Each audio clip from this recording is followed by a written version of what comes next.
Hey YouTube, I have some things that you can do right now to become more prepared. And this is a request video by some new subscribers that said that they're a little bit overwhelmed and a little confused about what to do first. And I'm here to tell you that it's not about that there are certain things that you have to do first. It's more about doing something than just thinking about doing something. So one of the first things that you can do right now to be more prepared is to start stacking food. And that's about as simply as I can put it. It's plain English, and that is to start storing food, stack food as much as possible. Obviously, have some discretion. You wouldn't want to just start stacking fresh food and it go bad after a couple of days to a week. We're talking about things that are somewhat at least shelf stable in the sense that you're going to get at least a year or two. And so a lot of canned goods are kind of a good starting point for a lot of brand new entry level preppers. And just to give you an example of the effect of buying 10 canned goods a week over a period of a year, that's 520 canned goods. If you bumped it up to 20 canned goods a week, that's 1,040 canned goods a year. And I'm not advising you to buy that many canned goods, but that just shows you the power of doing something over time consistently. And so definitely start stacking food. The next thing that you can do right now to be more prepared is to start putting together a readiness kit. And I have a book written on this. It's 2 books back that I've written, and I think that it'd be a really good thing for you to read. And I think there's a link probably in this description box. But even if you don't get the book, just start to gather supplies. This is stuff that you will need to fulfill your basic needs for at least several days. And start putting that stuff, gear, supplies, whatever, in a tote box or a book bag, anything that you have, a container that would be portable. And for most people, the backpack is pretty much one of the more efficient ways to carry stuff. But if you don't have a backpack, you just use what you have. But starting to put one of those kits together is essential. Because if you have to leave your home or a place of work, or you have to ditch your car and you have to go somewhere else, you're not going to want to just go empty-handed. And there's a lot of names for these kits. And there's different types of kits, obviously. Some of them are go bags, get home bags, bug out bags, bailout bags, all kinds of names. And there are some, specific objectives for some of them over others. But generally speaking, they're readiness kits. They're helpful, and they're just a means of being more prepared. The next example is to keep essential gear by your bed. It could be on your nightstand, for example. Just having a basic flashlight and keeping your car keys and your house keys with you, as well as some means to protect yourself if someone broke into your home, goes a long way. And the reason for the car keys and the house keys is if you have to go out a window and get away from a threat, you can go to your vehicle and drive away. And then once the threat is neutralized and you come back, you can enter through the front door because you have the house keys. And so that's just a thought. Also, an example of something that you can do right now that's really easy is to go up and just talk to your local mechanic and say, hey, my vehicle is making this noise and I'd like to know what it is. And you don't have to actually get that repaired right now, but it would be really good to know what the problem is. And they can give you an estimate and you can actually save up for that and get your vehicle repaired. And of course, this is for individuals who have cars that need repair or they need some kind of maintenance.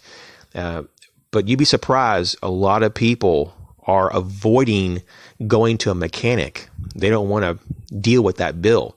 But I'm here to tell you that sometimes when you delay a repair, you're doing more damage long term to the vehicle, and it probably will cost you more to repair it than if you catch it when it's a little bit earlier.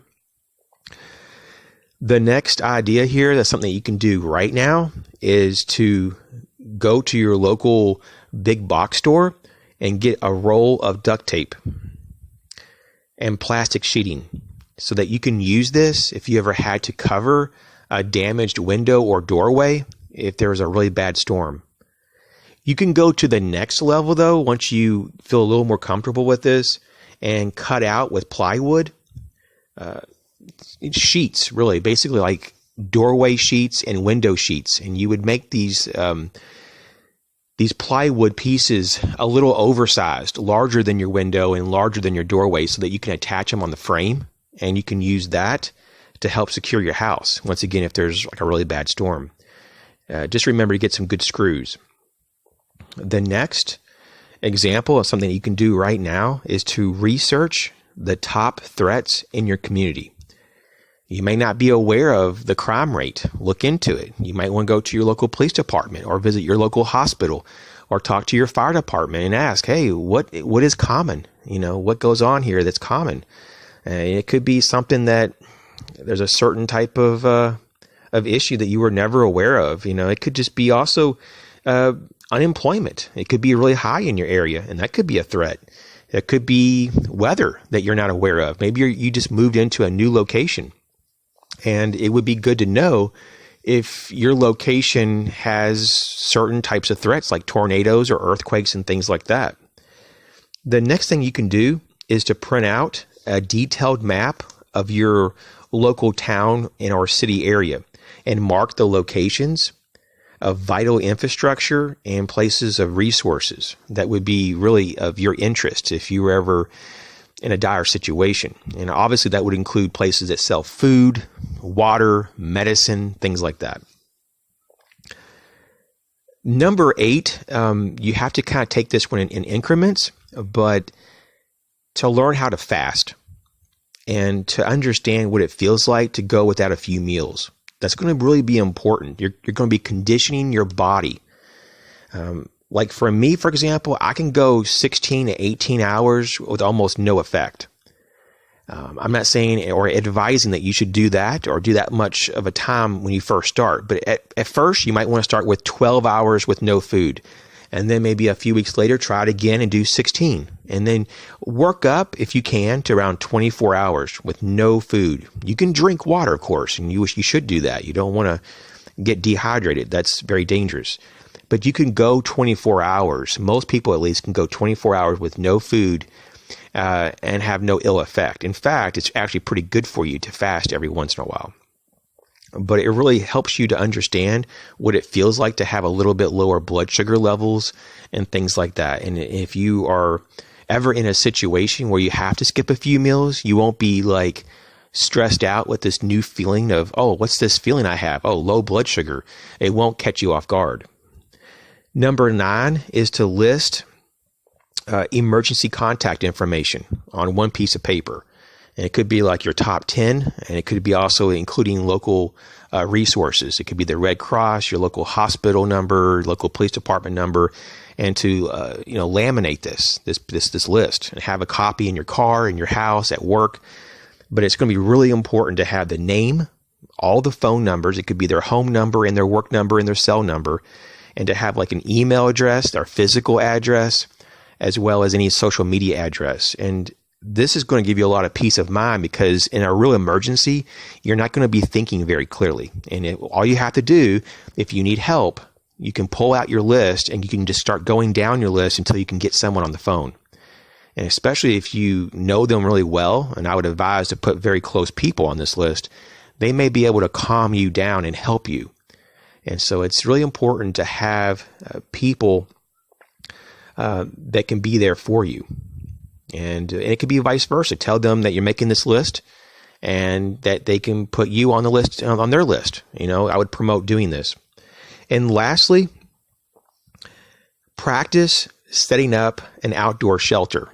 So many times I've seen this where someone will buy a tent but never put it up. And it's just like they think that it wouldn't be a big deal. But first off, if you've never taken the tent out of the packaging, then how do you even know if the tent is in good condition? Maybe it's defective. How would you know? But number 2, in an emergency, if you ever had to or forced to sleep outside for whatever reason, maybe your house is damaged, and while you wait for someone to help you, you are forced to spend a night. outside. Maybe a tree fell on your house and it's just dangerous to be in your house.